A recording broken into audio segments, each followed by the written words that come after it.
What are conditionals? Conditionals are sentences that express a condition and a result. They describe situations where one thing depends on another. In English, conditional sentences often begin with the word if, but other words like unless, provided that, and even if can also be used. A typical conditional sentence has two parts. 1. The condition clause, also called the if clause. This tells us what must happen first. 2. The result clause. This tells us what happens if the condition is met. Example: if it rains, we will stay indoors. Condition: if it rains.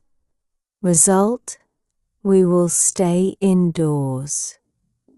Conditionals can refer to real situations, imaginary situations, possible futures, or regrets about the past.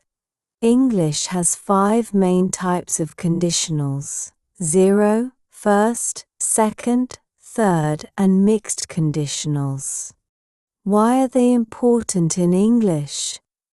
Conditionals are a key part of English because they help speakers talk about possibilities and consequences. If you study hard, you'll pass the test. Express imagination, wishes, and hypothetical ideas. If I were rich, I would travel the world. Discuss regrets or things that didn't happen. If she had studied, she would have passed. Give advice or warnings. If you touch that wire, you might get a shock. Make polite suggestions or offers. If you need help, I'll be there.